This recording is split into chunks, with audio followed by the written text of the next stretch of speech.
Hello there, my name's Neil David and I'm the host of Eurograps Express, the podcast exclusively dedicated to the wrestling of Europe. If it's wrestling and it happens in Europe and it's good, we talk about it. Whether it's Rev Pro, Progress, WXW, Passion Pro, Pro Wrestling Chaos, Pro Wrestling North, we don't care, we talk about them all. If it's good and it's exciting, I want to share it with you. We're on the Voices of Wrestling Podcasting Network. Check us out on the feed. Check us out on Twitter at EuroGrapsEXP. And join us for chat about European wrestling and a little bit of chat about cheese. Hopefully see you there. Hola, hola, my name is Ricardo. I am the host of the Lucha Jovers podcast here in the Voices of Wrestling Podcast Network. We are a Spanish-speaking show dedicated to discussing and analyzing pro wrestling from all across the world. From AW to CMLL, we talk about American wrestling, Japanese wrestling, and of course, Lucha Libre. If something big happened in the pro wrestling world, we will talk about it. So if you know Spanish or have a friend that knows Spanish or want to practice your Lucha Libre pronunciations, go listen to the Lucha Jovers podcast right here in the Voices of Wrestling Podcast Network. Nos vemos por ahí. This podcast is a member of the Voices of Wrestling Podcasting Network. Visit voicesofwrestling.com to hear the rest of our great podcasts, as well as show reviews, columns, opinions, and updates across the world of wrestling.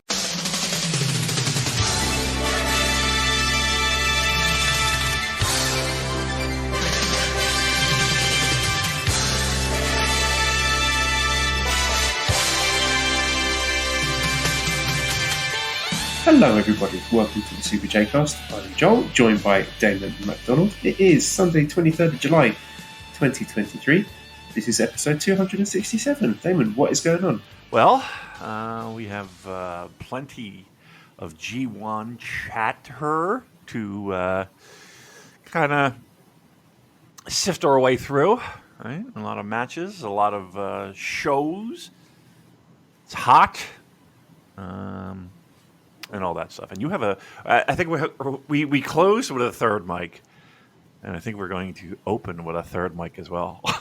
And it's not Chase Owens. It was a good promo at the end of last week's episode. What was that? I'm number one, bye-bye listeners, bye-bye freaks. Yes. I think that's maybe a sound clip we should isolate and add to the soundboard. Oh, now we're talking. I haven't used a soundboard only because, I'm so glad I didn't the last time because, like I said, we had so many technical difficulties that editor Dan, had 10 files that I send.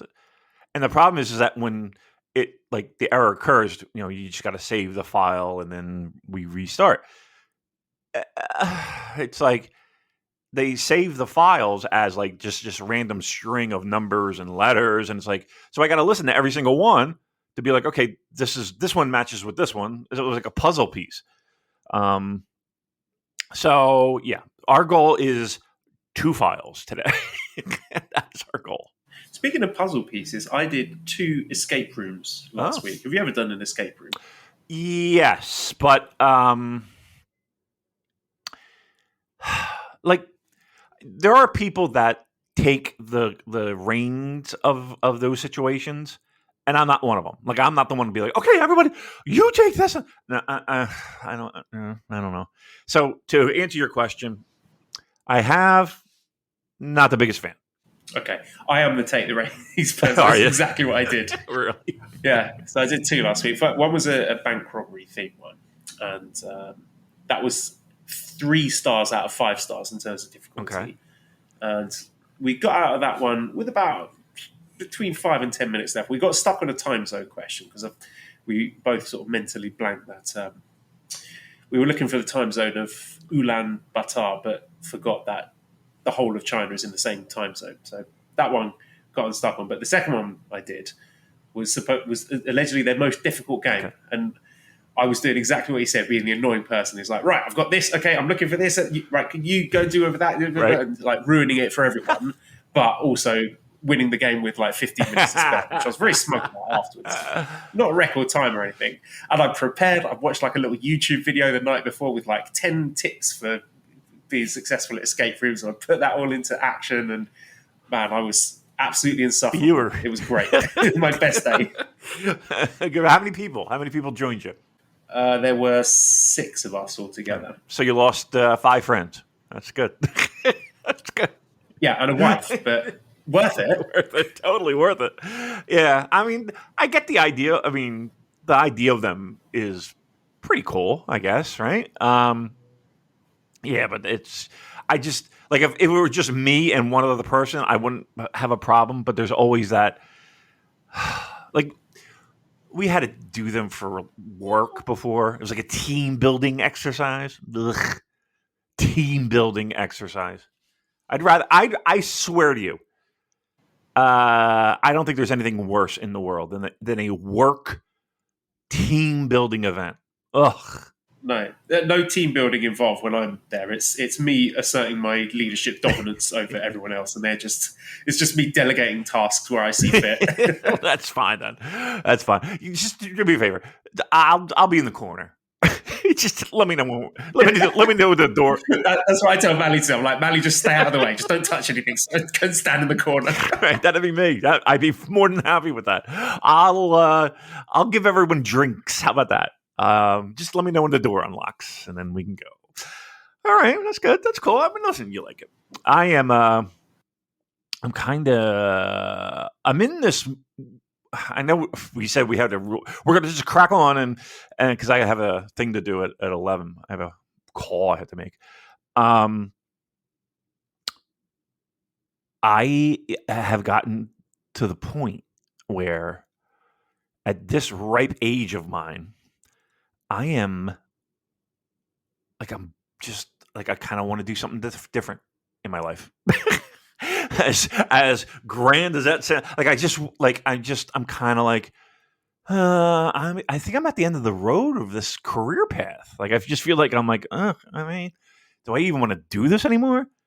And so, like, I don't know, I'm kind of in that mode. Is that a midlife crisis? Is that what that is? Wait, are we talking about the podcast or are we talking about your day job? Day job, shoot job. Phew, I was sweating there for I'm sure the listeners were as well. Yeah, I was retiring. I was doing it. Yeah, I just wanted to get your reaction. Ugh. Do you? I mean, Esther will want to step in one day, but not yet. She's not ready for that. Trust me, she's better than me. I mean, probably got more fans too. Now, career-wise, I'm just like, all right, do what I want to do, and I don't know. But here's the problem. I kind of do know what I want to do. So I'm working toward that. So we'll see. We'll see what happens. You should become an EFL teacher, teach English as a foreign language, get on the JET program, fly out to Japan, and then you can live out, I was going to say your dreams. I mean, there's probably a bit of a grandiose term if you're teaching English as a foreign language, but your dreams certainly being in Japan all the time. Right. So there you go. If you want to pursue that, then let me know. I'll start a YouTube channel. I'll call it Damon Abroad. No? It's great. Very novel idea. No one's done that before. I don't think anybody's done that. All right. When are we going to get to do a collab with him? I mean, he's aware of New Japan, isn't he? Yeah. Why has that not happened before? Listeners, can you bombard Chris Broad with suggestions? Just say you've got a team, do a collaboration with these guys. Send him to a New Japan show and then do a podcast with us. Yes. Why? I mean, why is that not happening? Yeah, he's moving that studio that he built. Like, he's getting married and all this stuff. He's got a girlfriend and everything. I think her name is Charlotte, is it?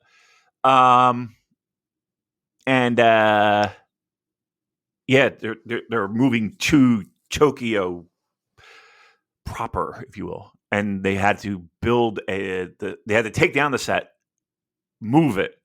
Why am I talking about this guy's life? The set, it got destroyed by the typhoon or something, didn't it? No, what typhoon? It had that really cool sort of slide. There was some sort of extreme weather situation. Oh, I do. Was it Sendai? Yeah. I don't know where he had the studio, but he had that really cool sort of Blade Runner style setup, and then it all got wrecked by whatever natural disaster happened. I remember. To be then. I can't remember which one it was. Sorry, but it was like, you might be right. Might be right. You are right. Then he got it repaired, but then now they're moving to a studio in Tokyo because that's where they're going to live. And we're doing a podcast about a podcast. It's got very meta. We're fucking dopes. He'll never want to. But he likes very similar music to what I like. Very similar. I mean, there's Duran Duran references and other 80s, late 80s, early 90s band references all the time. So I think yes, please, listeners, let's harass him so that he can block all of you. We're stars. We're famous. No, we're not. No, we're not. All right. Hey, look, G1, or better yet, take the wheel. Take the wheel. Lead us where we need to go. How about that shampoo commercial? I know. I just saw it. Andrew writes in, does this commercial make you want to wash your hair with Cal Merritt shampoo? Now, there's a lot of discourse about Just Five Guys, SANADA particularly, but he's in this advert, isn't he? So that means he's officially a star. So all the people that say he's not a star are wrong because there he is. He's in it. I mean, it's primarily featuring Docky, who has the best hair. Has he got the best hair? I think he does have the best hair. He's got a nice receding hairline. Just Five Guys. That's what he's got. Yeah, look at. I mean, this is wonderful. I'm going to retweet it if anyone hasn't seen it, but it's a great commercial with all of the Just Five Guys people shampooing their hair, looking really happy. Yeah. Docky, do you think he wears the mask in the shower? He's wearing the mask in the advert. I hope so. Very luscious. I'd be disappointed if he didn't. It probably stinks if he doesn't wash it. Breathing and everything. Look, how many? All kidding aside, okay. So I think you can count on one hand how many pro wrestlers have been in actual legitimate product endorsing commercials in modern times. Back in the day, you had wrestlers. I mean, it wasn't commonplace, but you had wrestlers in commercials, of course. Inoki, Abdullah. I think Brody was in a commercial, maybe. I could be wrong. But, it's happened. It's not that uncommon. And then, Hiroshi Tanahashi, Okada. Who else? Shinsuke? Was Shinsuke in a commercial? I'm not sure. But again, you can count them on, it feels like one hand. So it's got to be saying something, right? Something. Unless, it's Doki's sister who's producing the commercial. And she was just badgered by Doki to be in this commercial. And she just finally relented. That's probably what it was. Let's be honest. Let us stream. Let us enjoy living in the fantasy that SANADA and Just Five Guys and Docky are all megastars and breaking through the cross-cultural pop culture barrier. And that's it. This is going to be the road to recovery for New Japan through shampoo commercials. So well done to those guys. But we do have a hard time limit on today's show. So let's crack on then. And just a few sort of big picture stuff with the G1. First of all, Kevin Kelly, no more guest commentary. And he says that's his call. He says he doesn't want to interrupt the wrestlers' preparations and sort of post-match, what would you say, warm-down relaxation? I don't know. But he doesn't want to have anyone as guest commentary anymore because he feels like he's imposing upon their downtime. Preparation and downtime. Yeah. Thoughts on that? I think it's more to do with Kevin Kelly's antisocial behavior. I think it's more. Chase Owens on once was just like, fuck this. Right. Not sitting next to this guy again. Right. He'd rather be alone. Trust me. I can almost guarantee it. I mean, look, it's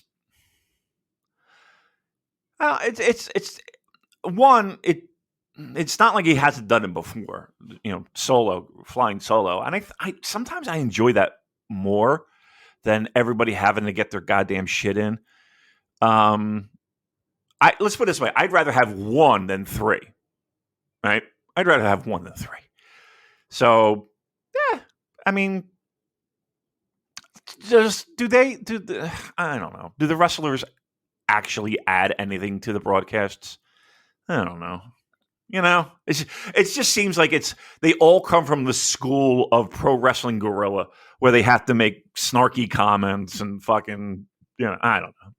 Not for me. Not for me. I'm happy with a solo show.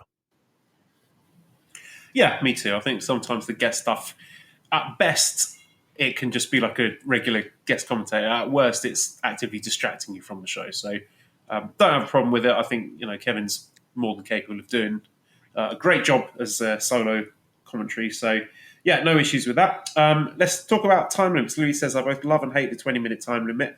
However, it does build that drama of a draw. How have you guys been enjoying or disliking the time limit? And to sort of piggyback off that, Damon, I think it was Okada made a suggestion that they don't do the 3 minutes left, 2 minutes left, 1 minute left calls to increase the excitement. So how have you felt now that we're 6 nights in about the 20-minute time limit? I like the 20-minute time limit. I think everyone knew when they made the change that either A, it's a nice soft way to give people ties instead of losses, right? When maybe they didn't, they don't want people to lose. I like the calls. I think the time limit calls add to the element of drama. I like the fact that they tease the time limit draw, with guys getting wins in the last minute. I love that. Absolutely love that. Anything that can keep me on my toes and kind of keep me from not second guessing, but like kind of, I can see where this is fucking going kind of thing, the better. Like, to me, that's fantastic. And to make it as, this is this is not just a pro wrestling thing. This could happen anywhere.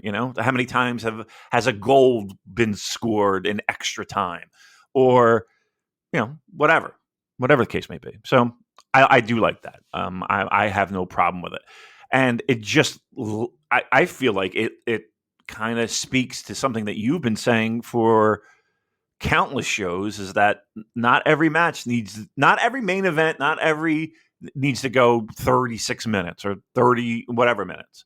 Now, the flip side to that, Joel, is this. Sometimes it feels like they're trying to squeeze in 10 pounds of shit in a 5-pound bag. All right?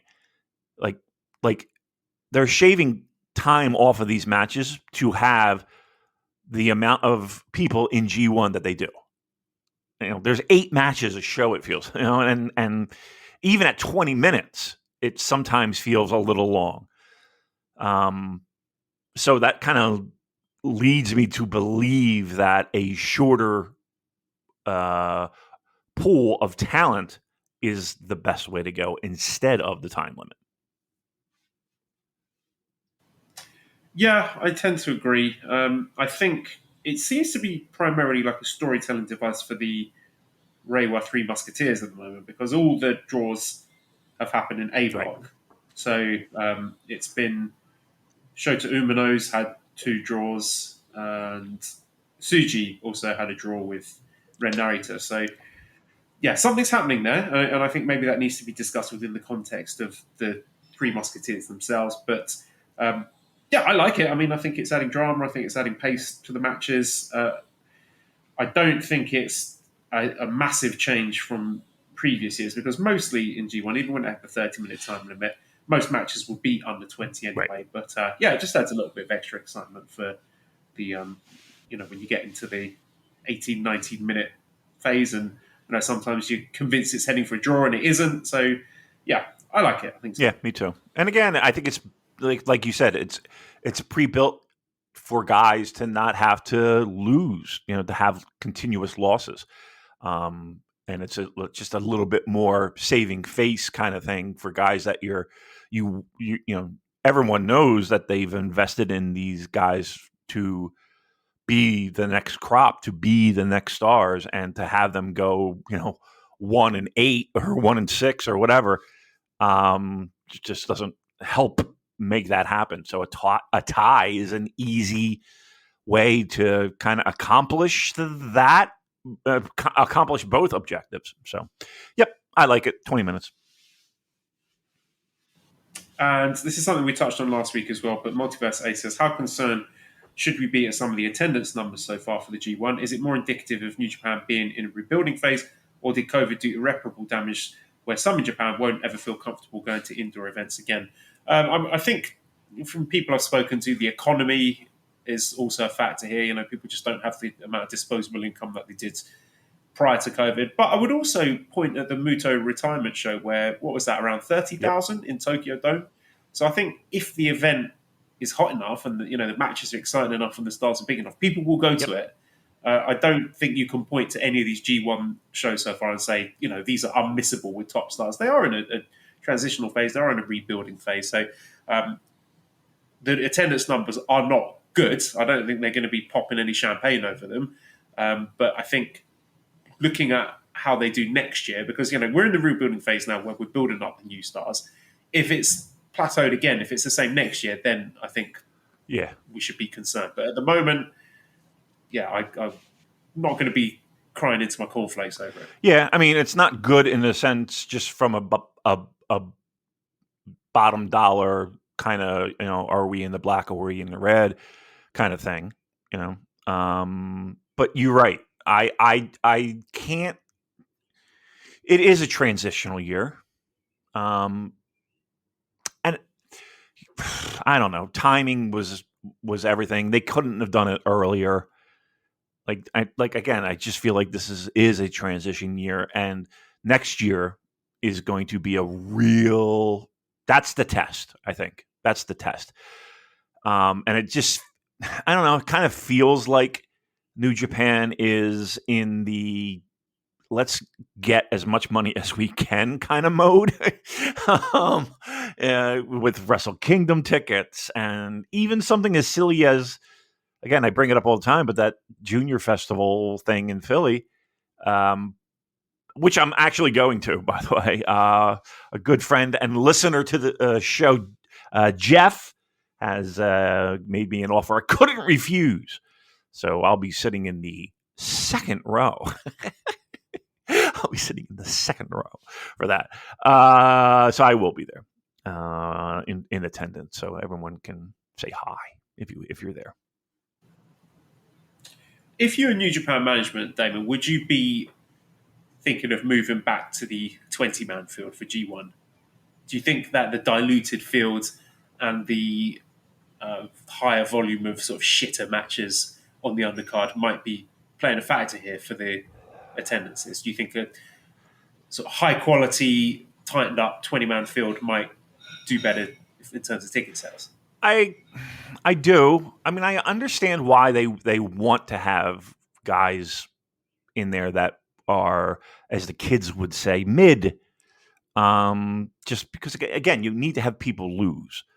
In the same breath, though, it's like, I don't think you don't. I mean, there've been plenty of years where we've had blocks where it's everyone at the end of it has come out with like the floor has been 8 points and it's been really, really tight, like 8 points, 10 points, 12 points. And there's very little to separate the top from the bottom. So I know, but yeah. It's also this is a transition year, right? And the idea of having those guys in A block fall, somebody would have to fall by the wayside. I don't know. Look, do I think that there are people in this year's G1 that shouldn't be, or that I would prefer not to be? Yes, of course. Yeah, save those bullets. We're going to get to those fuckers. Don't worry. Okay. I mean, I don't think there's any shock in some of the names that we'll probably talk about, but okay, maybe there will be. My point being is this: in the years where we had, even Fale, Fale stunk, but like at least I don't know, he did play a role. Yeah, he was protected. Yeah. He was never a jobber. Yeah. And conversely, a win over him felt significant. Yeah, it really did. Like it really did. I would like to see it go back to 20 or like I feel like there's too many people in it, and I don't think anybody like of all the main events that have been so far, is there anyone that was like, oh, I circled that one because I would buy a ticket for it? I don't know if that's the case for me. Yeah, they've not front loaded this tour at all. It's like I think the best is going to come this week when we've got the Korakuen Hall doubleheader, and then also towards the end, obviously when we get to the knockout phase. But quite like traditionally in G1s, they have front loaded it and put a lot of sexy matches at the start. They've absolutely not done that this year. I mean, you look at night one and saw that headline by Sanada versus Hikuleo. So it's I don't think we've seen the best of it so far. Let's put it that way. Correct. I would 1,000% agree, and that's not to say that we haven't had surprises and fun, and there have been some pretty great matches to boot. It's just there's a lot of stuff that if it by stretching out the amount of wrestlers in G1, what we've also done is stretch out nights 4, 5, 6, and they have bled over into what at least felt like good openings, like really solid shows for openings. And hopefully it doesn't impact too much the later shows. But yeah, you're right. And I will say this too, that aside from like the first show of G1, the opening night, it's kind of like my recollection that Korakuen was where things really started popping off, right? Things really started happening. And I think those Korakuen shows will be great no matter what, because I think it'll be packed, it'll be crowded, it'll be noisy. And I think the guys kind of maybe amp it up a little bit. Look, and we've also, sorry to interrupt, but we've had a chance for the stories to cook a bit, and there's stakes now. Some guys are on losing streaks, some guys are on winning streaks. So I think if you put those Korakuen shows at the start, then maybe it wouldn't have had that extra juice that it now has, now that we've sort of allowed some of those narratives to start developing. Yeah. And here's the thing too, no matter what, injuries happen and guys, get banged up, and we've seen that in many cases so far. And having those Korakuen shows maybe earlier while everyone's at 100% or, at least a decent, health wise, they can put on some pretty great shows. But again, I'm not down on this year by any stretch, but I'm cautiously optimistic that things will pick up greatly come these Korakuen shows. All right, well, let's get into the blocks then. So, A block, we are leading with Sanada, the champion, who's got 3 wins out of 3. So he's beaten Hikuleo, he's beaten Shota Umino, he's beaten Yota Tsuji, so he's got 6 points. It's a bit tiresome that every time his name comes up, it turns into a referendum on how loudly he's getting cheered, which is boring to me. I mean, there's other more interesting discussions to be had. And, personally, I think the receptions he's getting are fine. I've said before, he is not a megastar on the level of an Okada or Naito. I've said that before. I'm not going to go over all that again. But, by the end of night 5, when he had that main event against Yota Tsuji and he was doing his post-match stuff, like, the crowd love him. I don't think it's accurate to say that he's going out to crickets. And I think that's also ignoring a lot of the good stuff that he's doing on this tour and working with a lot of younger and less experienced wrestlers and being a good foil to them and sort of helping build up a lot of sort of babyface energy when he's been going against the Reiwa Three Musketeers. So I think he's been good. I think he's had a good tournament so far. I not only think he's had a good tournament, I think he's had a decent reign, right? Like I just don't get the idea that he's not doing a good job. And again, all the things that you had mentioned over and above the fact that the guy, he's really stepped up his game.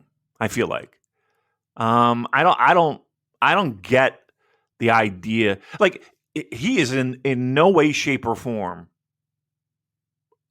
like a terrible world champion. He's just not. Is he my favorite? Is he my no, he's not. But yeah, I don't as a guy who has never been a big SANADA fan, I'm saying that but no problems. I got no problems with him. And especially his G1.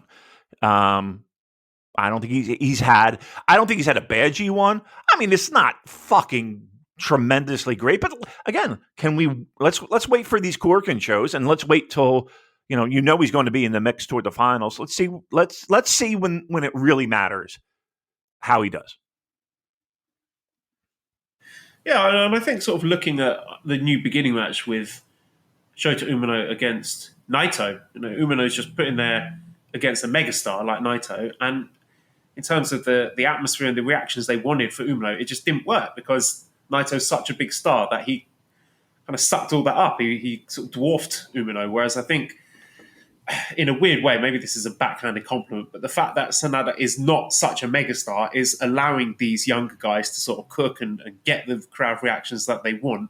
Whereas if you had the belt on like an Okada or a Naito or the sort of person that the Western fan would say is a star and deserves to have it, then maybe we wouldn't be getting this kind of growth from them. So I think there's something to be said about SANADA being sort of fairly understated in the way he projects himself, but that being a benefit to the stories they're trying to tell in A Block with this next generation of stars coming up. So I think it's deliberate, and having him, I don't want to say he's a transitional champion, but I think the belt is on him for a reason while we are restacking the bench with these, the next generation of superstars, rather than having the belt on one of your top guys like an Okada or a Naito. So I think it's working really well personally, and I'm just tired of having the same conversation over and over again about how much noise and is this guy a star or not.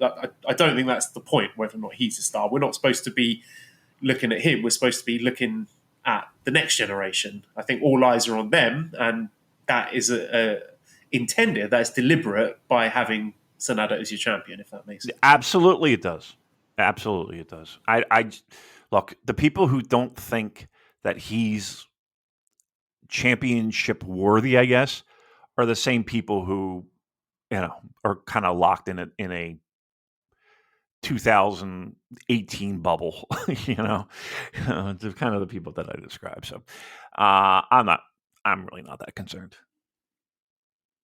All right, then we've got Kaito Kiyomiya, who is on 5 points. So he has beaten Chase Owens, fairly functional match. He drew with Shota Umino, and he beat Yota Tsuji, of course, earlier on in the tournament. So William says, how do you think the booking of Kaito has been so far? He's really impressed me so far. I'm always sort of a bit skeptical with these guys coming from outside companies because I've not seen a huge amount of him. And he's been kind of tarnished by all the sort of secondhand stuff I'm hearing about the Muto feud, which, there's a lot of discussion about whether or not that was good for Kaito. But I think he's looked really great in this G1. He's getting good reactions. And I'm still at the point where the amount of cross-promotional collaboration makes me think, I don't think he is joining New Japan. I think this is just everyone playing nice and sharing their toys. But I would say that him starting off so strong makes me less confident about him getting out of the block. I'm just still looking at that final night against Ren Narita and thinking that Ren is playing spoiler there because Ren's talked a lot about the rivalry with Noah. And I suppose the big tell will be how he gets on against SANADA, because if he beats SANADA and sets up a title opportunity maybe at the Sumo Hall Destruction show in October, then I think that would be a great spot for him. But I don't think they would give him that and also into the quarterfinals as well. I think that just not that I think it's a bad idea, just that sounds too generous for New Japan. We know what they're like with the when they're collaborating with other promotions. But all that put to one side, I think he's been a great benefit to the tournament. Get great reactions. The match has been terrific, and big thumbs up from me.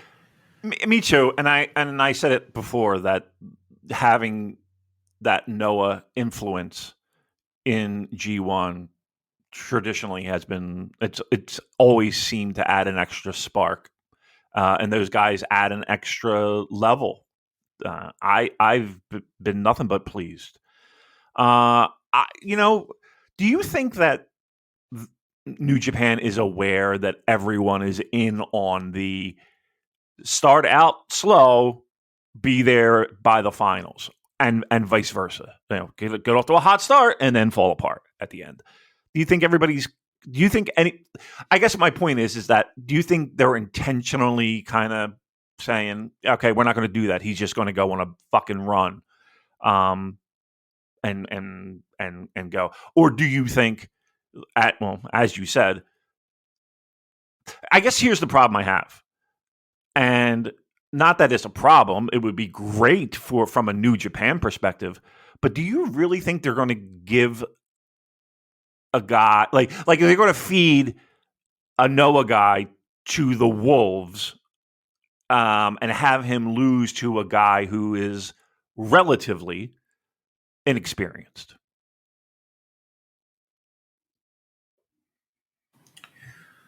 I think there's sort of two different flavors of the initial strong run. There's the stuff like, I'm looking at other blocks and seeing like Okada 6 points, Finlay 6 points. I think those are guys who are almost certainly going to get out of their blocks. But then there's the sort of John Moxley, Shelton X Benjamin run where they go flying out the blocks, 4 wins from 4, but then they go on the losing streak towards the end. So I'm sort of leaning more towards the latter than the former. I mean, I think it would be cool if they did the former. Like, I wouldn't have any objections really to Kaito sustaining this run and having a really strong block and getting out to the quarterfinals and maybe even going deeper than that, because he's a good wrestler and I like to see good wrestlers in big matches. I think it's cool. So I'm ambivalent on which one it is. I think that both of them have their merits. Yeah. I mean, look, again, from a New Japan perspective, how great would it be for him to get a big win? But I don't know. There's something about it that's just like, wow, we're really. And again, New Japan does have a track record, but even in that track record, it's usually it's like the Okadas and the Tanahashis and the Naitos and all those guys that take care of the top guys of Noah, as opposed to what we're asking for here right now. So, yeah, I mean, look, I wouldn't have a problem either way. I would not have a problem either way because I think he's a talent and, good wrestlers in big matches. I'll never complain about.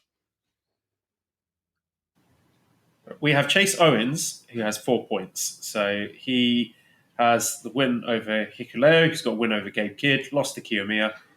I was made to promise that I would not prejudice any of the Chase Owens discussion. So I'm going to let you go first, and please talk to me about Chase Owens. I mean, I don't understand what's going on, to be honest with you, with what's the madhouse that is. What did you think of his Hikuleo match? How did you find the match with Hikuleo? I mean, it was okay. It wasn't terrible. Do you think it was terrible? It caused our Discord to have a complete meltdown, like a unilateral meltdown. Everyone lost their minds. The result of this, and again, I'm not condoning this. This is disgusting behaviour, and I'm borderline deleting the whole Discord.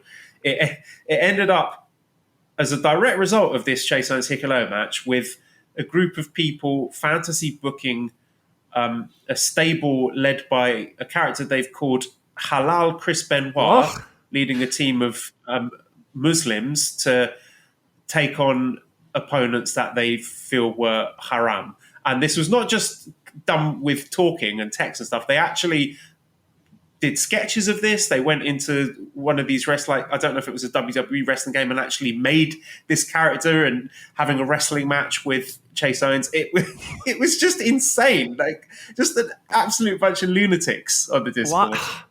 So I don't know, Dave. I don't know why. But there's something about Chase Owens that's causing a subsection of the fans to have extremely visceral reactions. And if you say to them, he's a crafty veteran, then that's just like a red flag to a bull. They will lose their minds over that. Is it that is it that they don't like him, or that they do like him? Oh, they absolutely despise him. Like they are repulsed by him. Just everything that he stands for. They just causing them to be, in some cases, physically ill. I mean, I don't know. I don't have that same feeling. I think he's. I do want to like the Hikuleo match was quite remarkable. That he managed to not let Hikuleo get in any offense whatsoever, and there was zero reaction from the crowd. Like you could have heard a mouse fart in there. And when he was doing that little bit, he did Hikuleo's choke slam taunt with raising his hand in the air. Absolute crickets. It was unbelievable. And this was a hot crowd. They were up for everything on this show. But then something about Chase Owens and Hikuleo just killed them stone dead. Yes. It was as silent as a crick. Okay. I mean, what do we expect? I mean, you know what I mean? Like what did they want? I don't know. You could have let Hikuleo do some wrestling moves on what? him. Do what? That would have been a start. Do what? What's Hikuleo? He's going to toss him to the outside and throw him into the guardrail? What the fuck's he going to do? I don't know. I like the idea. Yeah, please just end the Discord, please. Just end it.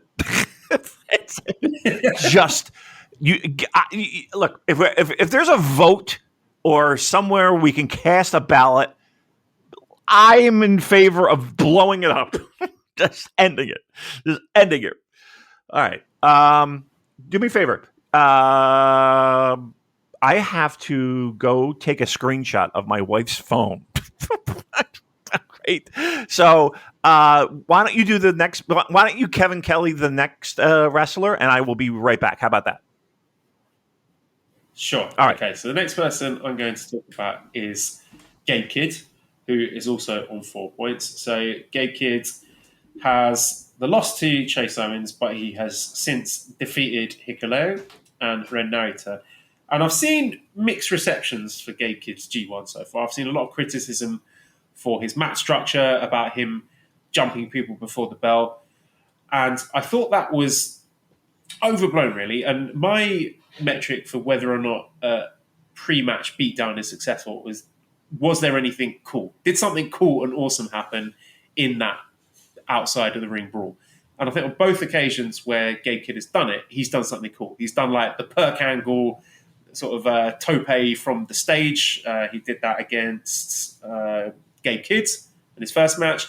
And against Hikuleo, I mean, this is not like a lazy walk and brawl he was doing. He ended up taking a back body drop onto a pile of chairs. So that was one awesome thing. And the second awesome thing was when he was throwing Hikuleo among all the chairs, and there was that one old dude who was just refusing to move. He was just like, no, fuck you, I'm not getting up. I paid for my ticket, I'm not moving, which was also cool and memorable. So I don't think it's fair to sort of say that it's like lazy walk and brawl, because I think he's working really hard to show a lot of aggression, and he's taking some crazy bumps and doing some crazy dives to try and make it exciting. And I think it has been exciting.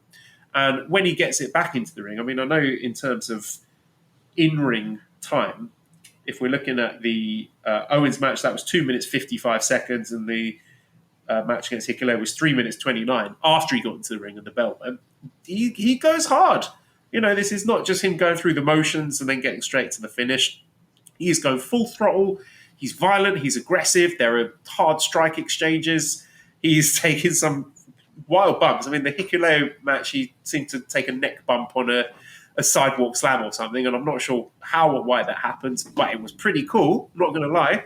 And then I think all of the doubts and the criticism for Gabe people have to admit they're wrong on that after the Ren Narita match, because I know there were some worries that every single match was going to follow that same formula, but in the Ren Narita match, Ren was anticipating it, so they subverted that really well, where Ren knew it was coming, and they ended up going straight to the ring pretty much and having a really great 10-minute match, and you could see there was a lot of mutual respect there, and they just beat the piss out of each other, and I thought both guys came away from that looking really good. So I really high on Gabe. Like, I think he's been fantastic. I think he is a really interesting heel counterpoint to the Three Musketeers, because whilst all the eyes are going to be on them, I think they need a bad guy foil. Yes. You know, there needs to be someone on the outside to sort of bounce off of, and I think Gabe Kidd is that guy, because he's, you know, gone through the dojo with a lot of these guys, and, you know, he is cheating in the matches, fine, you know, he's doing the grab the ref and doing the sort of heel, the mule kick into the guy's balls, but I think that's good, you know, it works for him. This is a guy who's tried to get every advantage out he can, and to me that works. I don't think I can just sort of hand wave that and go, oh, you know, he was cheating, so it's crap. He's putting in a lot of effort, he's going hard, the promos are great, just the energy that he brings to the ring. I think he's having a very strong G1 so far. No doubt. Sorry for that little break. Yes, if it's Gabe Kidd that we're talking about, I love the energy that he brings. Like, I love the fact that, you know, for a few nights there, it was about, you know, that hot opening and we're brawling in the crowd and, you know, we're doing all of that. But then, you know, we're gonna switch it up a bit. He gives me. He was doing Sakura Genesis callbacks in the Ren match. He was doing callbacks to the Okada Shibata match, like the was it the Bitchmaker? You know, when he does the Rainmaker ripcord setup and then slapped him, and then he teased the massive headbutt. And of all the people on that in the field, you would expect Gabe to be the one person who would actually go for that shoot headbutt. Yeah. So just, you know, the sheer sicko mode of doing callbacks to the match that, well, ended Shibata's New Japan career for all intents and purposes. Like, you got to respect that. Yeah. Well, listen, he still has Ring of Honor, so don't feel too bad. Right? Yes, he is a, like, we're throwing praise and we're predicting the future for three guys, and sometimes I feel like we forget that. Yes, there is that heel foil. It's not always going to be those three guys wrestling each other, you know, from now and for the next 15 years, right? It's a huge element. It's a huge piece of the pie. But yes, we also have these young heels, these young foils, if you will, that will be in the mix. I love, you know what Gabe gives me? He gives me Buzz Sawyer vibes. I don't know if you're familiar with Buzz Sawyer, but like, he reminds me so much of him. Maybe not necessarily, well, even a little bit in the wrestling style, in the sense of, you know, a somewhat wild card, or, you know, like a loose cannon-y kind of guy, and, you know, but also has that fantastic wrestling background. Like, I don't know. I think there's so much upside to a guy like that. Like, he's one of those guys that I'm excited every time I see, like, he's on the show. Like, his matches, like, I'm like, okay, what else you got up your fucking sleeve? Like, I dig him. I feel him a lot. Like he, I don't know. I think I think a lot of upside is there with Gabe Kidd. I absolutely do. We've also got Ren Narita on 2 points. So Ren has gone to time limit draws with Shota and Tsuji, and then lost to Gabe Kidd. I think out of all the Three Musketeers, he is bottom, but I don't think that he's been bad. I think he's been good. I think people are sort of being overblown in their criticism of him just by virtue of how great Umino and Tsuji have been. But I think Ren really started to get into his groove in that Gabe Kidd match. I think he needs someone who's going to push the pace and hit him really hard. So I think he needs to have that same energy and intensity, and mainly sort of the aggression in the strikes, because some of his strikes looks surprisingly soft for a guy who sort of modelled himself on Shibata. But he was really cooking in that Gabe Kidd match, so I want him to build on that and keep that same energy. And again, I don't think he's been bad, but if he wants to keep up with those guys in his class, then he needs to show a little bit more. Yeah, I think the one thing that I noticed is, and again, these are all young guys that have plenty more to learn. But okay, like you mentioned two names that I think have what Ren doesn't, and that is a presence and a like. It feels like those other two have. I hate to say it, but right. Whereas Ren, it's more of a struggle, kind of getting that star power element out. And again, I think a lot of that has to do with the fact that the storyline of him being under Shibata's wing might have that, but in the same breath, like Shibata is like, he does have that charisma. I don't want to say, but he does have that certain energy about him that took. Let's be honest here. It wasn't like he just walked into a fucking ring and then it happened. Like, it was a build and a reputation that he had built, and him going into MMA and a lot of shit that went into that. It wasn't like he just fucking showed up against Ishii and became incredibly great. It was a long time coming, and not for nothing, as I like to say, you go back in time, a lot of what people have said about Ren, they said about Shibata. It's not like Shibata, again, walked in and I'm a star. No. And a lot of the same criticisms that were given Ren, Shibata had back in the day. So, like, I know we do a weekly podcast, and and everybody's excited to track progress, but boy, we are in just the infancy here, and to put like the pressure on these guys, like, look, we don't know what the fuck's going to happen in 2 or 3 years. If pro wrestling is weird, right? Who knows what's going? You know what? They might wake up one morning and be like, "Fuck this! I'm going to go play baseball." You know what I mean? Like, you don't know. But it's hard to do because everyone's excited. We gotta fucking relax a little bit. Give it time. There's going to be ups and downs along the way. I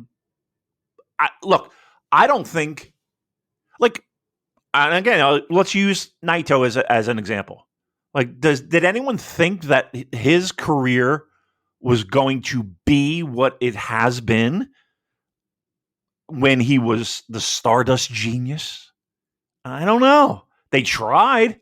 As a matter of fact, they fucking shoved it down your throat. They gave him a G1 win. I don't know.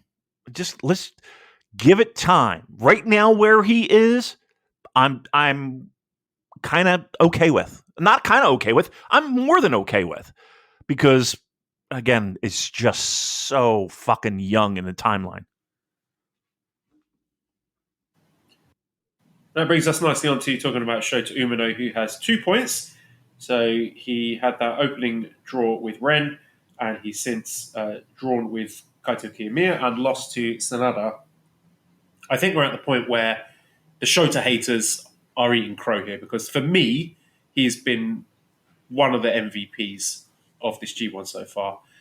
I know he's a bit dorky, and he will probably never fit the aesthetic of what we as Western fans judge as cool, especially judging him against Jon Moxley.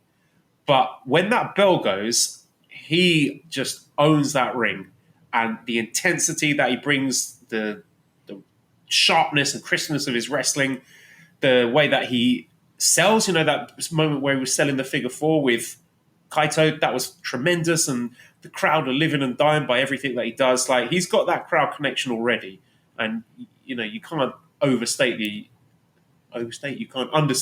importance of that, especially this early on in his career. So he is a guy who, in spite of the fact that he's only got 2 points, I think he has just come on so far. Like, we are watching this kid grow before our eyes, and just the confidence and the aura. Like, I get Tanahashi vibes from him. Honestly, this early on, I just think he has absolutely stepped up to the plate. Yeah, it's look. Some guys have it, some guys have it, and the wrestling, the actual in ring, that will obviously get better and better and better. And and if he's starting at this level, when it comes to the other stuff that make pro wrestlers great, yeah. I mean, like this is where he is now. Imagine, I keep saying it, but imagine 2 years from now, 3 years from now, as their time in front of crowds, people. These guys were all short-shafted. Short-shafted? Short-shafted? I don't think that's the word. They were fucking. They were put in handcuffs with everything that has gone down in the past 3 years. And it feels like now they're finally getting an opportunity to show what they got. Show me what you got, and they are. Look, if there was a way we could fast forward New Japan Pro Wrestling 2 years, 3 years, I think we're in for a real fucking treat. And Yota Tsuji, then he has 1 point. So he lost on the opening to Kiyomiya, and he since then had a draw with Ren Narita and lost to Sanada. So that was a bit of a surprise for a lot of people who thought he might get his win back over Sanada. So they're still telling this story where, he's running his mouth, but he's not able to back it up in the ring. And I think the performances have been great. He, if anything, is out charismaing Shota. I think just the charisma that Tsuji has is on another level. So if I'm ranking them, then I would still have Tsuji at the top, maybe a short gap between him and Umino, and then a more significant gap between Umino and Ren. But they're definitely telling some sort of story with Tsuji. And again, I'm not panicking. This is not something I'm worried about. I'm not sort of banging my fist going, why hasn't he won yet? They're building up to that point where I think his first win is going to be a moment and is going to be significant. So again, I'm sort of putting trust in the narrative here that this is a cocky kid who's all talk, but not able to back it up yet with his big finishing move, the spear. It's just not happening for him. People are countering it, people are reading it, and he's not been able to successfully land it. But I think it speaks volumes to how charismatic and talented he is, that he has not won a match yet since his re-debut from Excursion, but he is still feels like he's being treated like a megastar by the crowds. And he still carries that confidence and that aura and that charisma. Like, by no means are the crowds or any of us viewers treating him like a loser or a jobber. So I don't think there's any danger of that happening. I'm just, I'm here for the ride. I'm excited to see where they go with it, because he's just, every time I see him, I think, yeah, this guy has got it. Yeah. It is, look, sometimes I sit here and I think, man, I really would love for New Japan to flip the script a little bit and just, I don't know, not have it be, young lion graduates, comes into his own and learns what it really takes to be a pro wrestler. Sometimes I wish they would kind of skip that part, but again, I think that's more about my impatience and the fact that maybe I want things sooner than later and instant gratification. But truth be told, you're right in the sense that the guy hasn't won a match. You know what I mean? Like, it is pretty amazing that we're putting him at the top of the list. We're putting him as the guy that is the most ready for the Rocket. All of that, and it's there. You could see it. Like he and the crowd sees it too, and yet it's still he hasn't won. Can you name another person who hasn't won a match that has had, at least in the New Japan world, as much buzz? I'm really struggling to think. Like, give me a guy who started out just completely. Like, here's the difference. And maybe it's not fair because it was in front of a fucking empty building, but let's take Master Wato. And let's take, Suji, it's like night and day. It really is night and day in the sense that of perception by fans and Japanese and Western alike. Like, to me, that's really telling that it feels like night and day.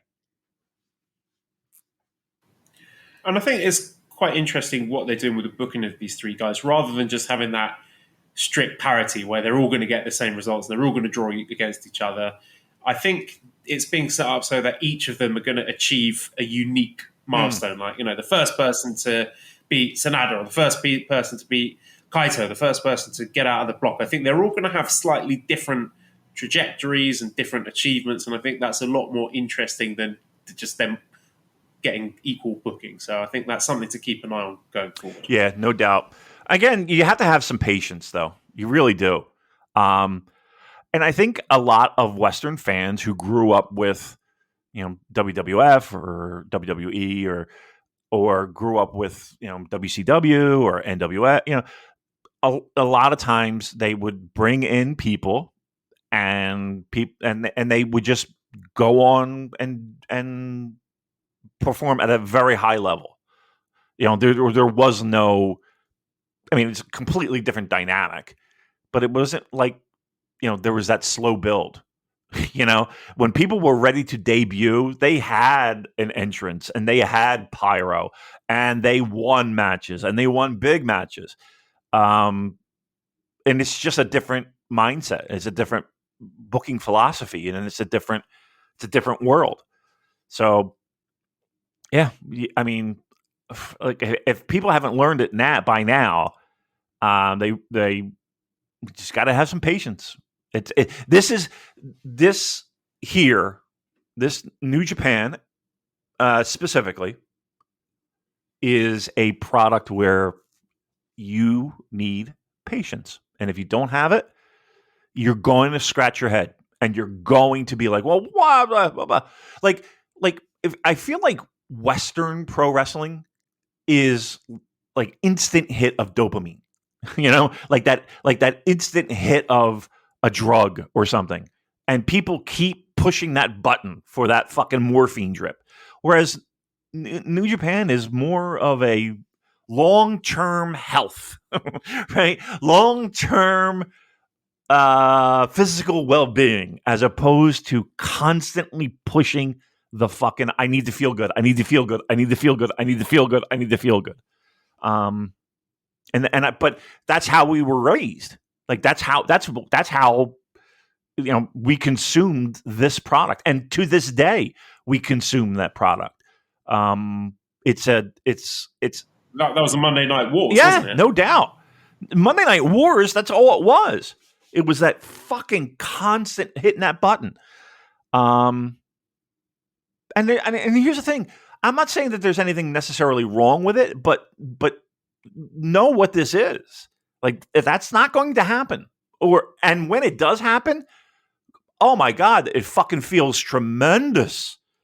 Feels fucking great. It's like heroin, for crying out loud. Not that I would know, but but you get my point, right? Right. Right, last person in A block is Hikuleo, who has 0 points, so lost to SANADA on the first night and has since lost to Gay Kid and Chase Owens. And yeah, I'm worried about him. I thought he'd be booked a lot stronger than this. I thought, based on how he was booked early in the year with the big win against Jay White and winning the strong title and being protected, that he would get the same sort of protection of booking here. I thought, they might even build him up to be something akin to a Bad Luck Fale, because I think he's got the potential to be that. I don't think he's got that monster in him.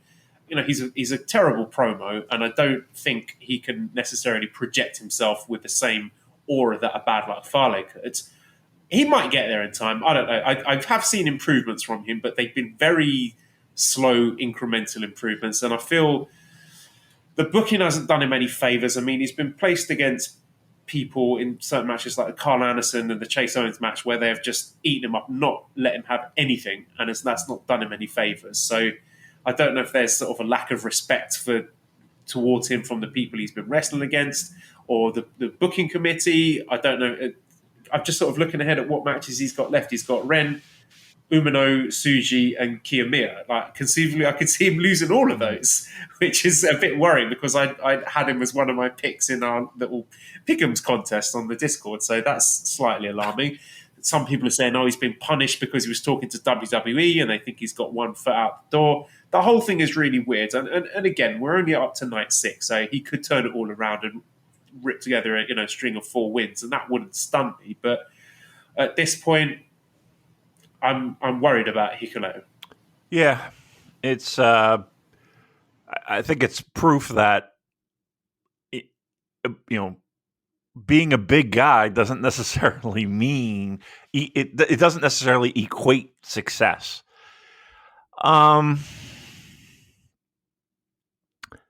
He might be the least menacing giant in the history of pro wrestling. Like, do you get menacing vibes from Hikuleo? Do you get monster, batten down the hatches? This guy's going to cause chaos. This guy's just going to destroy everything in his path vibes from Hikuleo. I don't. I get, what I get? I get Giant Gonzalez. That's what I get. I get Elegante vibes from Hikuleo. I would love to see a ton more sandpaper in his game. I would love to see him just be menacing. Like he's like he is not menacing in the least. In the least. So, like, if you're a big guy and like you're coming across like the fucking Jolly Green Giant, like what? I don't like unless you're a baby face. What's the point? Like, you have, and I think that goes for laying out the matches as well. Like, I think when Chase Owens is discussing backstage, right, so I'm going to completely dominate this match. You're going to get nothing. There's going to be no babyface comeback, and I'm going to pin you with my secondary finisher. He should be saying, no, fuck that, and standing up for himself and saying, no, I'm twice the size of you, and I want more in this. And regardless of what the result of the match is, I think that's part of it as well. It's not just how he's projecting himself when the bell goes. I think, he's a big dude and should be sticking up for himself when it comes to laying out the matches, because as we understand it, they've got the autonomy to figure out how they get to that result. They're told what the result is, but how they get there, that's up to them. And he was just so meek and just got nothing against Chase Owens. And I think he's got to take some responsibility for that as well. Yeah. I mean, I don't want to sit here and say that I'm a fly on the wall backstage as they're working out shit, but yeah, I mean, I don't know what that conversation looked like, but it did seem like he got the short end of the stick a little bit. And you know what? Pro wrestling is weird in the sense of maybe it is a little bit of a punishment. Stranger things have fucking happened, that's for sure. And whether that's consciously or, subconsciously, unconsciously, whatever. You know what I mean? Look,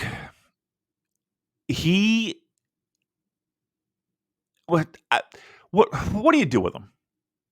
Like, what do you do with him? Because again, the biggest beef that I have is that he is a completely unmenacing figure. Big, yes, But so is Manute Bol. And I don't think he's that fucking menacing either.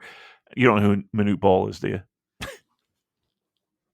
I don't. Could you just give us the Cliff Notes version? Big, tall basketball player. Was known for blocking shots. He was very tall and very skinny.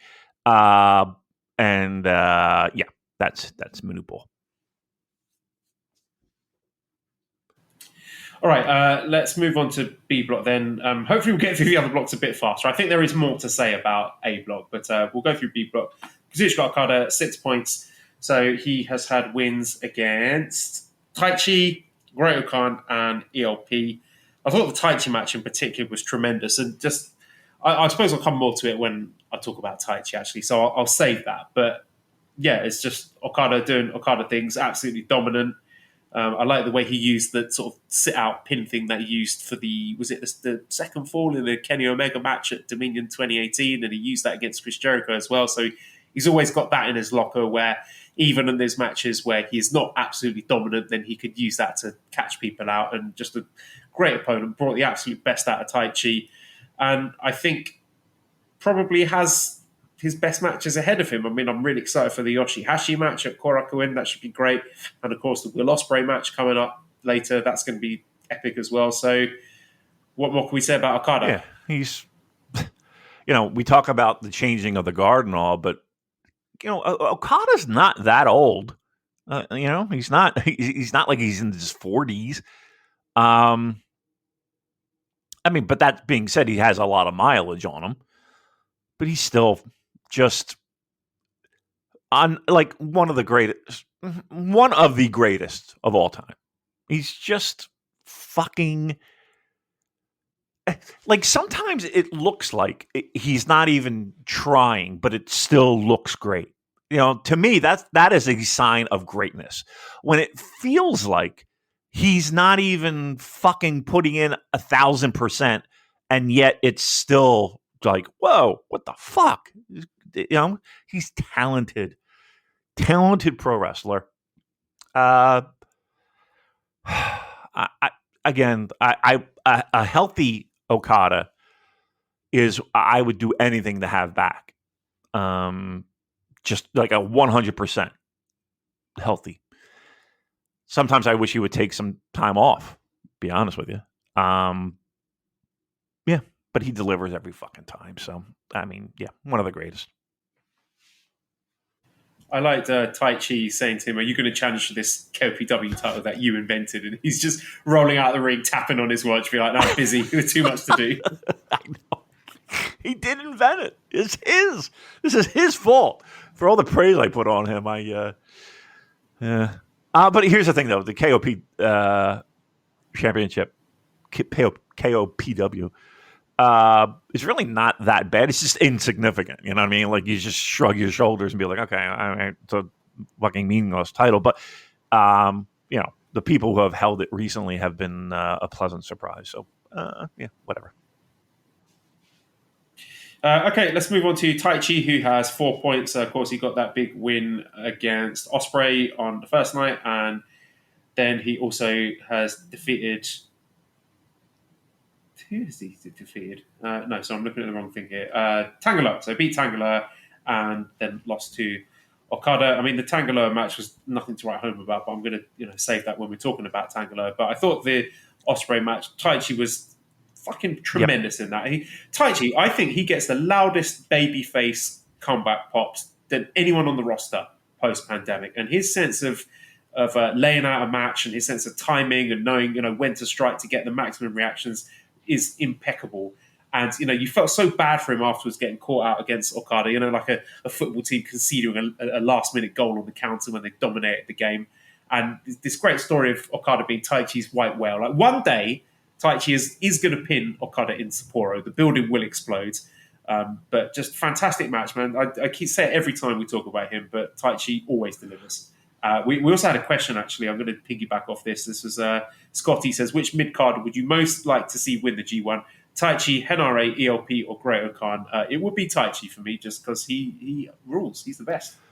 Taichi, again, longtime listeners of this show know the transformation that I have undergone when it comes to Taichi.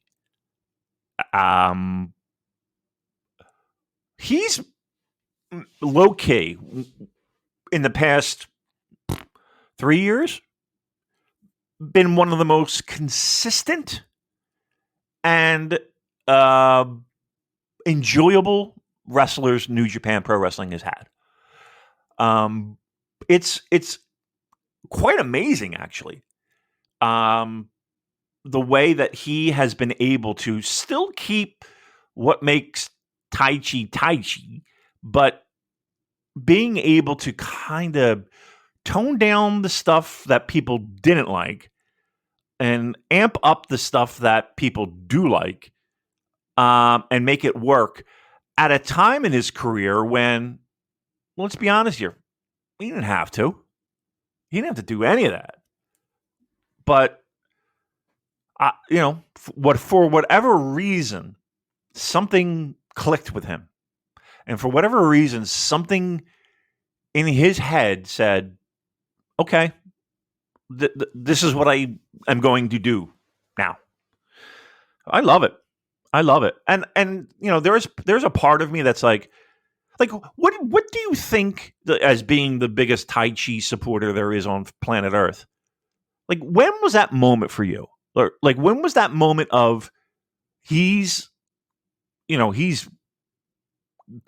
like making it happen for himself? And for me, it was like his Shingo matches.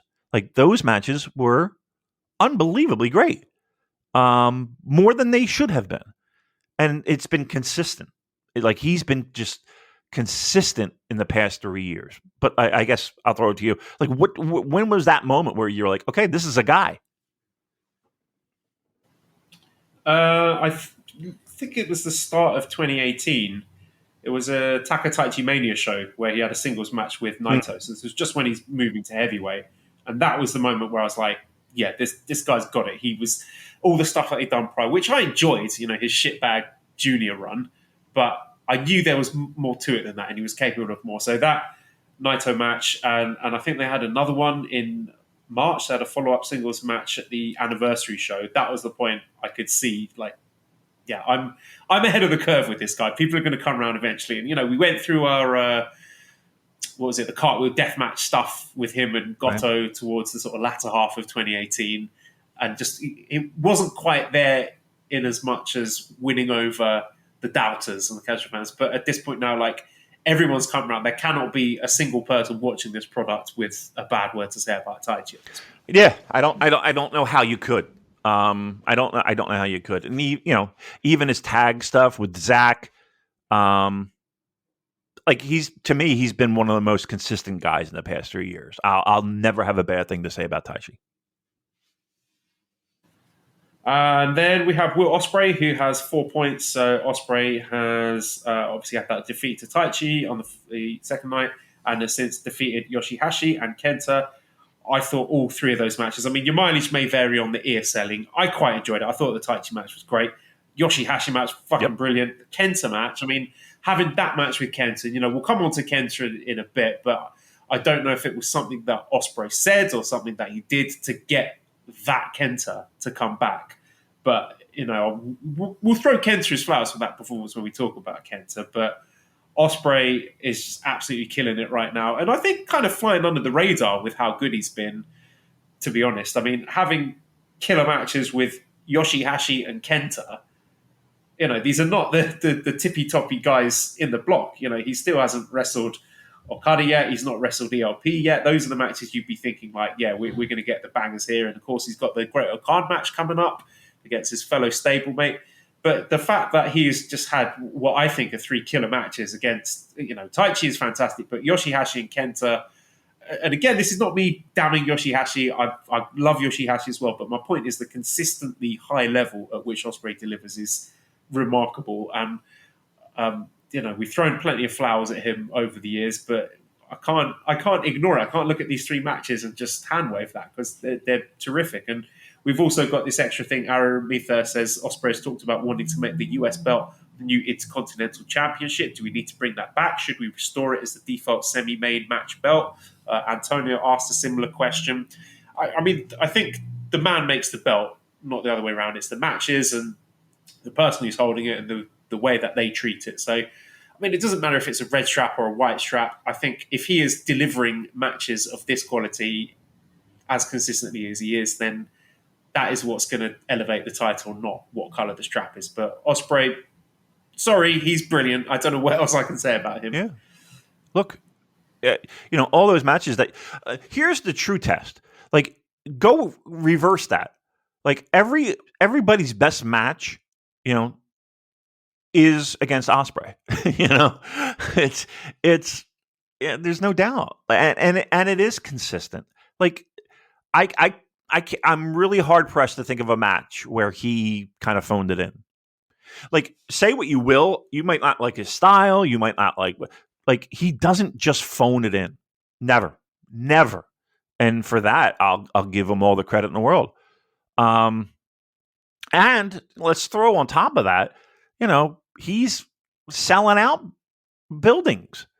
That Toronto show for, the Forbidden Door show. I mean, that was a lot of that had to do with that main event. Now, again, you could argue, well, Kenny was okay, you need two to tango. If Kenny's wrestling fucking, I don't know. Again, I'm just going to throw a name out there. Yoshihashi, Hiroki Goto, that building's not selling out. The hype is for that match. And also the Dome, let's be honest. So, look, I mean, he's hands down fucking wrestler of the year because it's just consistency. To be able to do what he does on a consistent basis, is it, and in spots where, like you said, like where he doesn't have to. He would have been absolutely justified in that Yoshihashi match. I don't know if it was like third or fourth match on the show to be like, come on, let's just get in and out, have a nice little 7-minute match. But no, he doesn't do that. Never. Never. And that's with a banged up body, and that's with all the fucking travel that he does. And look, again, I'm not questioning. I don't know the guy. I've met him 3 times, and every time he's been very nice and gentlemanly and whatever. I don't know. Like he wasn't a turd, but I don't know him, and I don't know like if what he was like before or if he's changed. I don't know. I don't know. And again, I think his social media presence in the past has been questionable at best. But in ring, my God, I don't know. I don't know how people can sit here and just fucking shit on him. Like, at the very least, you got to tip your cap at the guy for giving 1,000% every fucking time he steps in the ring. Whether you like him, you don't like him, you like his style, you don't like his style, he fucking goes 100% every match. It's pretty awesome. We also have Yoshihashi, who is on 4 points as well. So he has lost to Will Ospreay and then defeated Tangaloa. And yeah, he's a guy who I think is sort of creeping up in that Taichi territory for me, for a guy you can rely on for, at worst, a good match. I'm just thinking like we're throwing flowers at the Ospreay match. I thought he was terrific then. But also the Tangaloa match. I mean, Tangaloa's looked like shit, to be honest. And, we'll talk about him in a moment. But I thought Yoshihashi carried him to a passable match. And there was a brief blessed moment when he went for the inside cradle after 20 seconds. I was like, yes, he's going to spare us the misery of watching an extended Tangaloa match. But, they went a lot longer and it wasn't horrible. And I'm throwing the praise for that to Yoshihashi. Again, a guy who takes pride in his work, and doesn't matter where you put him on the card, he is always going to give 100%. And 100% Yoshihashi in 2023 is a very valuable thing. I think, when we're talking about cutting the G1 down to 20 potentially, he is a guy, honestly, I would not want to lose, because he is low-key one of the most consistently high performers in the G1. Yeah, he's He's not the same guy that he was 4 years ago, 5 years ago. That's for certain. I mean, we had our own little jokes, the whole fucking bag of socks. He's not a bag of socks anymore. I wonder what that young lady in that interview who cried over Yoshihashi, I wonder what she's feeling. I bet you know what? She's probably pumping her chest a little bit. Just kind of like, I told you, fucks. I don't know. Every time I see him now, I picture that young lady crying in that interview over Yoshihashi being her favorite wrestler. Look, I don't think anybody doubted the fact that he was good. I think people just doubted the sense that you should take him seriously. And the idea, and he was bland as fuck. Do I think he's still bland as fuck? Kinda. But you're right. Like, if you tap him on the shoulder, he can go. And I don't think anybody's going to question that anymore. All right, Tangaloa has got 2 points, so he has had that win over Kenta on the second night, but has since lost to... Just find him here. Lost to Yoshihashi, lost to Taichi. The Taichi match was pretty horrible. He seems to struggle to execute basic moves now. They repeated the finishing spot. I don't know if it's like he couldn't take a Black Mephisto, but they fucked up the Gedo clutch thing and then went back to that again. I don't know if he was not supposed to kick out of it the first time. Yoshihashi match wasn't horrible, but it wasn't good either. I don't think I can say that, oh yeah, you got to watch this one, because it wasn't. It just wasn't as horrible as his previous matches. Hopefully this is a situation where he is sort of growing into the tournament and sort of limbering up physically and can elevate his performances, but I still don't think he should be there. He's not at the required standard for me. Yeah, I'm not for nothing. Name me a match of his that even before any type of injury or stop, name me a great match of his.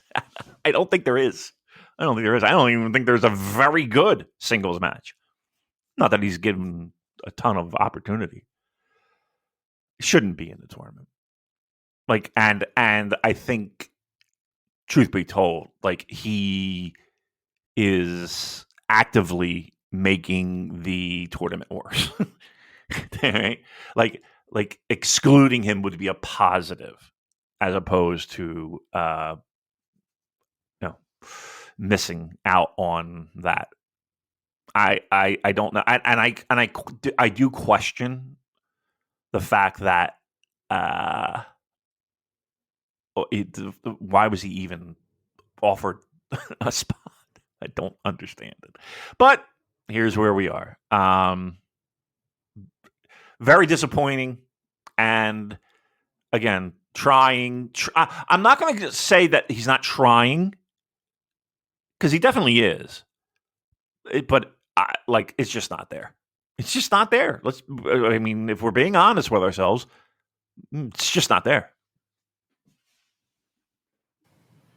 And Kenta has got 2 points, so he defeated Okan, lost to Will Ospreay, lost to Tangaloa. He's a guy who I'm not going to say that he is washed, but functional, for all intents and purposes, he is. Because he picks and chooses his spots, which I completely understand, the age he is and how broken down he is. But that Ospreay match kind of made me more angry, because you can see that he can still go when he wants to. And as much as I would like to annoy a lot of people by calling it an Ospreay carry job, it wasn't that, because Kenta brought it. He brought full energy, full intensity. He was laying it on hard. He went hard in that match, and it was great. So he is capable of doing it, but obviously the state that he's in at the moment, he cannot do that day in, day out. That's not realistic to expect that. So I think these sorts of matches happen with him so infrequently. He shouldn't be in tournaments like this. He should be a guy who wrestles high-profile singles matches like 4 times a year. Just save it for the big occasions where he is willing and able to go at that intensity that we come to hope and expect from him. Because otherwise, don't bother. What's the point? So yeah, well, I was ready to just say the guy's cooked. Let's get him out of there. The Ospreay match was fantastic, so I can't ignore that. Right. I mean, sometimes I think it's the booking of him. And again, it might be the case of a guy who, needs to have him booked a certain way because physically he can't do what he did 5, 10, well, probably closer to 10 years ago. Does he still have it in him? Well, you could see that he does. Can it be something that he does on a semi schedule? I don't know. I mean, I don't know, but but something. Look, he did it, so it's there, right? And you're right. Can he do it consistently? Is the question. I mean, I think there's plenty of doubters. But you're right. Like, to me, he's a guy that can go big match when the time is right, as opposed to being a guy in the grind of not only a G1, but like a regular full-time schedule. I really think he'll be a lot more active in the States, with guys in the dojo, stuff like that. Like, that makes perfect sense. He can go back to Florida and fucking sit in the sun. But I was not impressed because but I was, but that's not the gist of it. Like, I was really happy to see that Will Ospreay match. Like, I was happy for him. Like, I was like, okay, like, I'm sure he came back to the locker room. I don't know. Do you think he had something to prove? Do you think he had that, maybe even to himself? Maybe even to himself, that he can still go.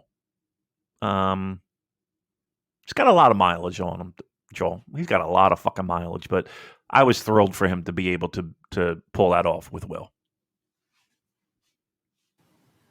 Next is Great Okan, who has 2 points. So Okan has obviously lost to Okada, and then he defeated Kenta.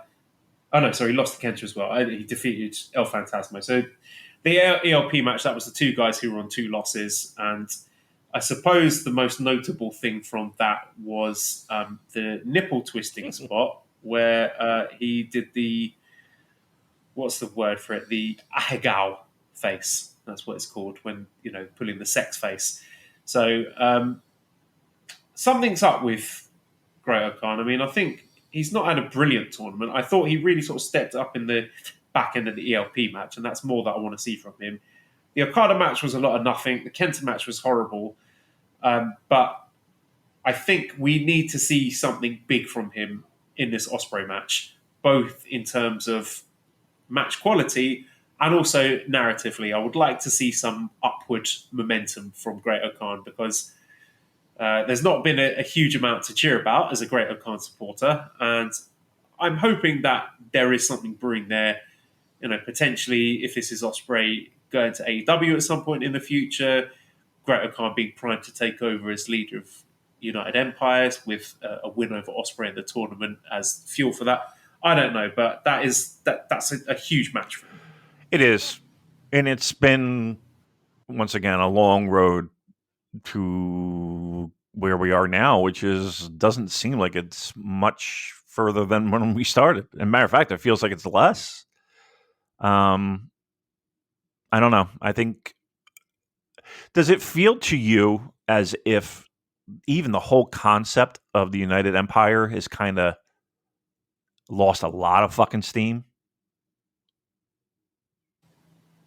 Yeah, I don't know how much that was Aussie Open leaving. That did seem to deflate things significantly. Yeah. I mean, that was a faction that was red hot. It seemed like they were clicking on all cylinders. Even with like Gideon Gray. Yeah, they feel disunited, don't they? For a group that's called United Empire, they are disunited. It feels like they're very disparate, and you got Ospreay doing his thing in other countries, and it's not often you get to see them all together because the fact that it's such an international stable means that it just feels a bit disconnected. Right. It's very you spread it out and it becomes very thin. And even like a guy like Hanare, who, he changed up his look, and good for him. He's, it seems like this G1 has been, he's taken off. Like, but does he fit now in United Empire? Great O'Khan just kind of feels like he's spinning his wheels, and even to a certain degree, Jeff Cobb. It does feel like United Empire has lost a lot of steam. Let's put it that way.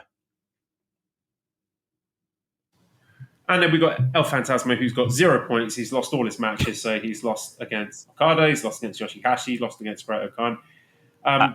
So again, I think this is storyline stuff because his match against Okada, I thought it was a really good match. Nice near falls there. The crowd were really into him, and same with the Great O'Khan match. Like I think it was good to see him in a match with an actual passionate crowd that appreciates him. Because honestly, I think people saying that ELP isn't over as a babyface, I just think that's not accurate. Every time I see him in matches with decent crowds and decent venues, they're into him.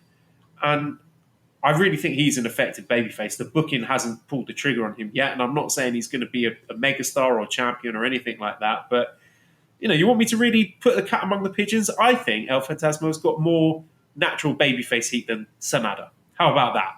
And I think SANADA has got plenty of supporters, but I love the desperation and intensity from him, and of course we have to mention the fact that El Fantasma found out that his grandfather had passed away an hour before this match started. So again, whilst the booking is not reflecting all the amount that I gassed him up saying he was going to get a big push, I would be very, very surprised if he didn't pick up a few big wins between now and the end of the tournament. And again, I'm circling the Ospreay match at the end of the tournament. I'm not necessarily saying he's going to win, but I think things are going to turn around for him. And again, I do think he's got a lot of babyface upsides. I've seen it, matches, the New Japan Cup match with Naito.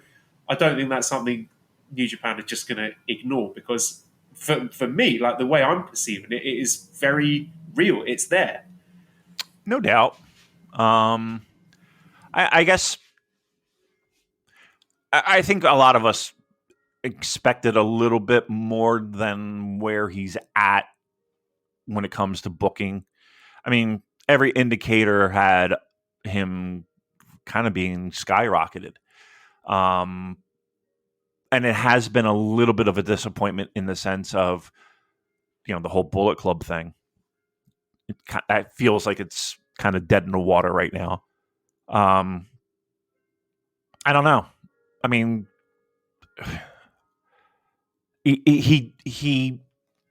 I don't think he's a bad babyface by any stretch. But that being said, like he's in that to me, he's in that and quickly becoming in that Tonga Loa kind of spot where he's a baby face that's in the middle of the card, and I think that there should be better things ahead for him, but right now it doesn't necessarily feel like that's in the works. And I'll go so far as to say, has his G1 been impressive enough for you? I don't know. And I think better things are yet to come as the tournament goes on, but it's not like there's a huge buzz around ELP. No, I seem to be one of the few people flying the flag for him, but I stand by him. I think he's been good. All right, we're going to have to be a bit faster with the remaining block. So block C, we've got David Finlay on 6 points, so he's won all his matches so far. So he has defeated Ishii, he defeated Evil, he's defeated Mikey Nichols. Nothing hugely impressive. I think a lot of people, myself included, were a little bit disappointed with the Evil match. Not with the match itself, but the lack of storyline progression, where nothing really happened. There was nothing definitive. David Finlay got a pretty dominant and comprehensive win, I think. So that's something in and of itself. He's getting very strong booking. Performances haven't been anything to write home about. He's been fine. He's been okay. I mean, do we want to stop and discuss each guy, or should I just go through all the C block and then you Yeah, let's do that. That might be better. Yeah, Evil. I mean, Evil is Evil. He's been fine. He's been okay. I mean, if your mileage may vary on the shenanigans, I think he's been all right. It's sort of broken up the card somewhat. Eddie Kingston. Yeah, I mean, I said from Jump Street, the idea of Eddie Kingston being in a Grade 1 Climax does not play to his strengths, and I thought it was a bad idea. I don't think he is a wrestler that is this sort of environment is going to showcase his strengths. He's a guy, I think, at his best with deeply personal and emotional blood feuds where he can cut passionate promos and have those blood and thunder matches. And I think the G1 is showing him up a bit. I think the matches have been okay, but they're not great, really. I still think it's a mistake having him in a tournament like this, but we'll see. Mikey Nichols has been fine. He's been working hard. Tama Tonga, yeah, he's okay. Tama Tonga's fine. I mean, I think a guy may well benefit from something fresh. I think he's hit his ceiling in New Japan.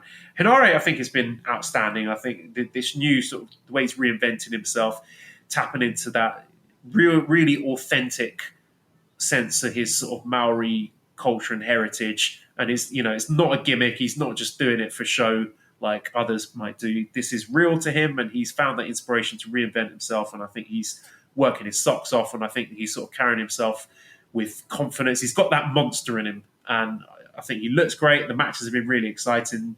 Shingo match was just absolutely fantastic. One of my favourite matches, maybe my favourite match of the tournament so far. Like, didn't go 100 miles an hour. Kind of built sort of quite methodically and intelligently to those big power spots. It really maximised the drama. And, can Hinare get the Streets of Rage? Can he get the pin? And, got close enough to the time limit to make the win all the more thrilling. And I think even the people who've dragged their feet on him are starting to acknowledge that how good Hinare is. And he's starting to live up to that potential.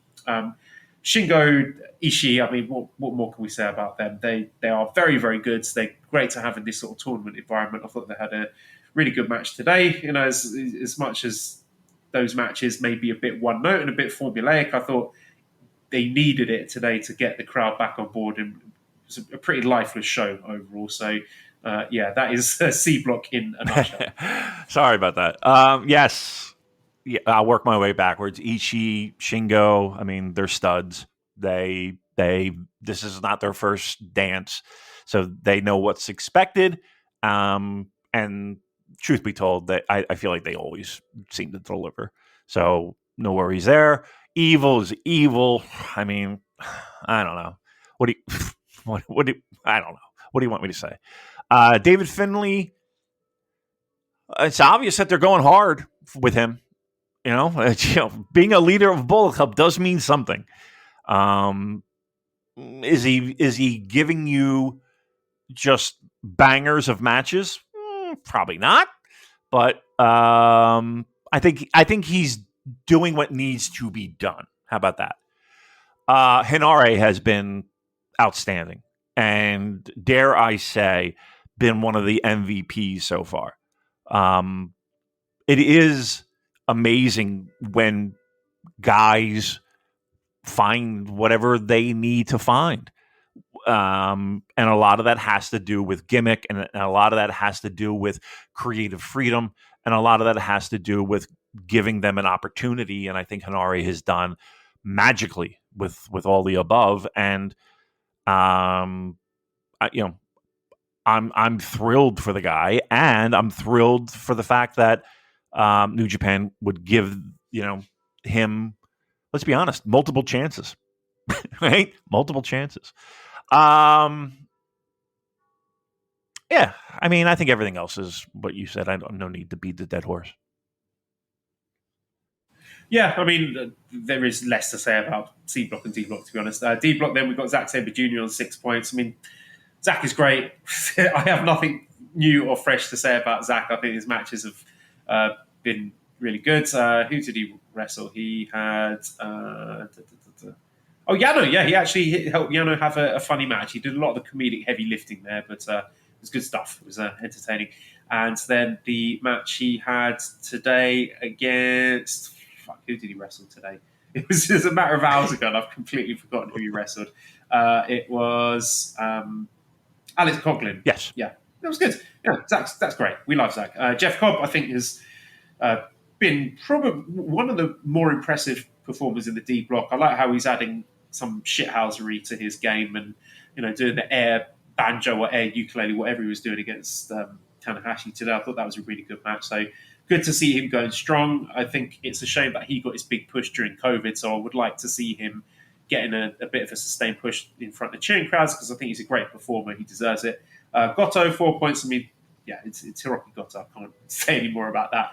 Tetsuya Naito has been good. He's also on 4 points.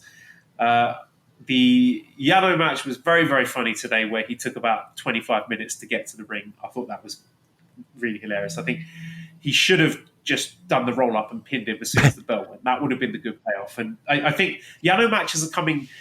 They've been so close this G1 to being brilliant. Like the Goto match should have finished with Goto pinning him when he was wearing the mascot's mask.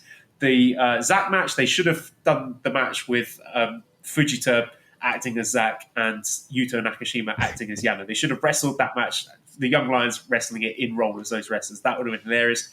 And the Naito match, I think it would have been much better if Naito just pinned him straight away after all that fucking about with the entrance. But there we go. At least Yano's got some fresh material. Tanahashi's been doing okay, actually. He's been holding up physically a lot better than I thought he would. So I don't know what black magic he's using to keep himself together, but I hope he's able to sustain it because he's my worst fears have not yet been realised with him. I was really worried about how we get on in this G1. He's doing okay so far, touch wood. Shane Haste, he's been all right. I mean, again, hasn't done enough for me to want him back next year. I would like to see a bit more from him. Alex Coughlin, he's 0 points. I mean, he's been pretty good, actually. I thought the Jeff Cobb match was a really good showcase. I thought Cobb gave him a lot there. Cobb was very generous and the amount of big bumps and big spots that he let Coughlin do. And that is a good counterpoint to the Chase Owens-Hikuleo match, where Chase gave Hikuleo fuck all. But here, in this Coughlin match, despite Coughlin being a relative rookie, Cobb was extremely generous and took some big bumps for him, even though Cobb won the match. So that's an example of how you can win a match, but also help your rookie opponent look strong in defeat. So that's my thoughts on D. Yeah, Tanahashi, I'll leave it with one sentence. Cheryl walks in the room, and she goes, "What are you watching?" And I was like, "Well, wrestling, obviously." She goes, "Why is that guy beating up a girl?" Tanahashi. I swear to God. I was like, "That's Hiroshi Tanahashi." He's like, "Oh, really?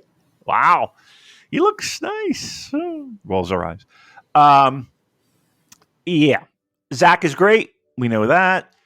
Jeff Cobb has been good, but he's just kind of middle of the road, but I don't know what else we expected. Shane, same thing. Kind of there, for lack of a better term. Naito,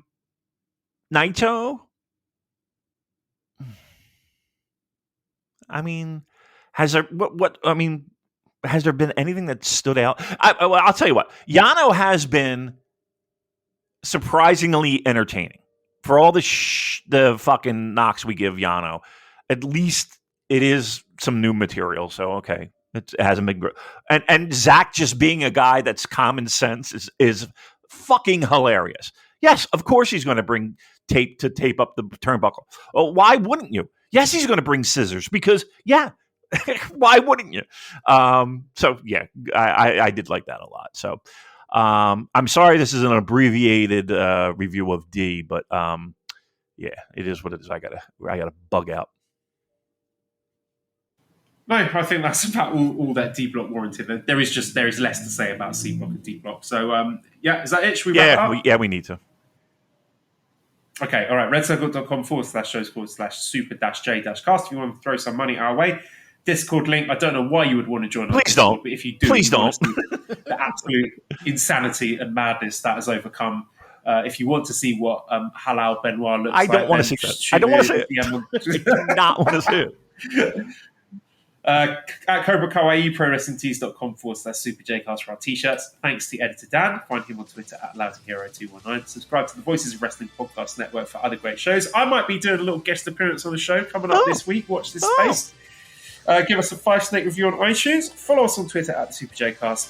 Thank you everyone for listening, and goodbye.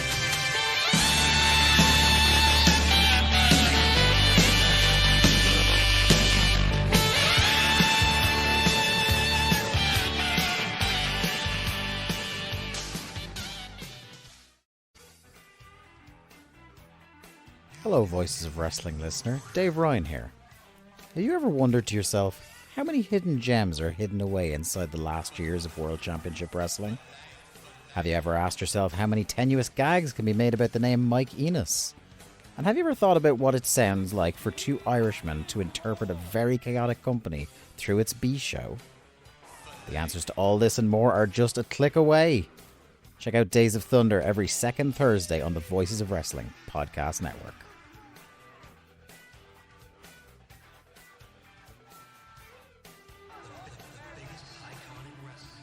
Hi, I'm Case Lowe, co-host of the Open the Voice Gate podcast. The one question I'm constantly asked when it comes to Dragon Gate is, how do I get into the promotion? Well, stop asking and start listening to the Open the Voice Gate podcast, released every Wednesday on the Voices of Wrestling Podcasting Network. For exclusive news and show reviews, look no further than the leader in Dragon Gate coverage, Open the Voice Gate.